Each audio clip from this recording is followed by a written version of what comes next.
साल था 2013 और जगह थी मैरीलैंड का एक बिल्कुल शांत सा शहर। एक ऐसी जगह जहां सब एक दूसरे को जानते थे और अपराध का तो नामो निशान तक नहीं था।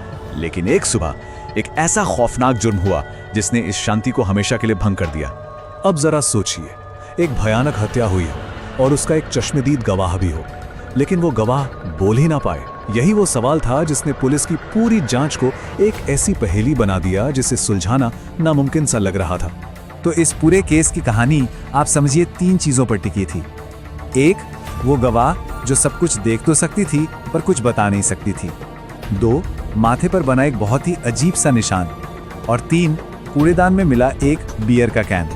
तो चलिए कहानी शुरू करते हैं 2 मई 2013 की उस सुबह से, जब एक ऐसी खोज हुई जिसने उस शांत शहर की नींव हिला कर रख दी। हुआ ये कि रोज की तरह सुबह 8:30 बजे एक नर्स टीना के घर पहुंची, लेकिन उस दिन बार बार घंटी बजाने पर भी दरवाजा नहीं खुला। कुछ अजीब सा लगा तो नर्स घबराकर घर के पीछे की तरफ गई, जहां पिछला दरवाजा खुला हुआ था। अंदर खामोशी थी। वो धीरे धीरे सीढ़ियां चढ़कर ऊपर बेडरूम तक पहुंची और वहां जो मंजर उसने देखा उससे उसके पैरों तले जमीन खिसक गई। बेडरूम में टीना और उसके बॉयफ्रेंड जेम्स की लाशें पड़ी थीं। उन पर बड़ी बेरहमी से हमला किया गया था। हमलावर ने चाकू के साथ साथ रसोई के पैन जैसी चीजों का भी इस्तेमाल किया था, जो बताता है कि उसके अंदर कितनी ज्यादा नफरत भरी थी। लेकिन सबसे अजीब और डरावनी चीज थी टीना के माथे पर बना एक निशान, जिसमें 3 अक्षर साफ दिख रहे थे, EV। पुलिस को बहुत जल्द ये एहसास हो गया कि इस केस का सबसे बड़ा सुराग और उनकी सबसे बड़ी चुनौती एक ही इंसान है।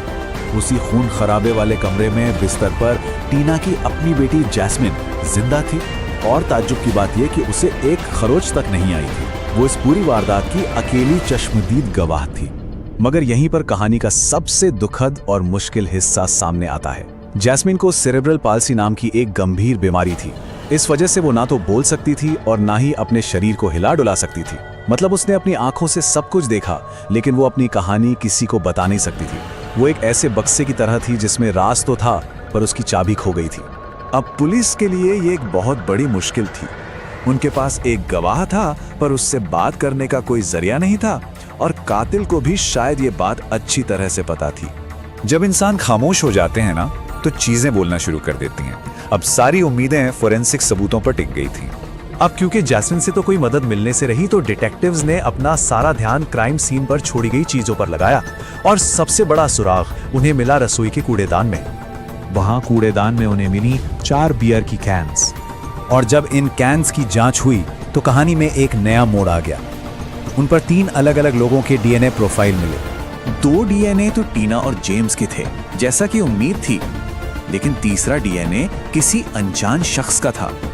और ये लगभग तय था कि ये कातिल का ही DNA है। और बात यहीं खत्म नहीं हुई। एक कैन पर एक बिल्कुल साफ फिंगरप्रिंट भी मिला। मतलब अब पुलिस के हाथ में कातिल का DNA और फिंगरप्रिंट दोनों थे। बस उस शख्स को ढूंढना बाकी था। ऐसे मामलों में पुलिस का पहला शक अक्सर परिवार के किसी करीबी पर ही जाता है। तो पुलिस ने सबसे पहले दरवाजा खटखटाया टीना के पूर्व पति का। जब उससे पूछताछ की गई तो उसने बताया कि वो तो पूरी रात घर पर ही था, और तो और उसके रूममेट थर्स्टन ने भी इस बात की गवाही दी। ऊपर से क्राइम सीन पर मिले DNA और फिंगरप्रिंट भी उससे मैच नहीं हुए। ऐसा लगा जैसे ये रास्ता तो बंद हो गया है। लेकिन फिर जांच में एक ऐसा मोड़ आया जिसकी किसी ने उम्मीद नहीं की थी। और ये सब शुरू हुआ एक डिटेक्टिव के एक बहुत ही मामूली से सवाल से। पूर्व पति के रूममेट थर्स्टन को बस गवाही कंफर्म करने के लिए बुलाया गया था। बयान खत्म होने के बाद एक डिटेक्टिव ने बस यूं ही थर्स्टन से पूछ लिया, सुनो, हम सबका DNA चेक कर रहे हैं, क्या तुम अपना सैंपल दे सकते हो? और बस ये सवाल सुनते ही थर्स्टन के तो होश ही उड़ गए।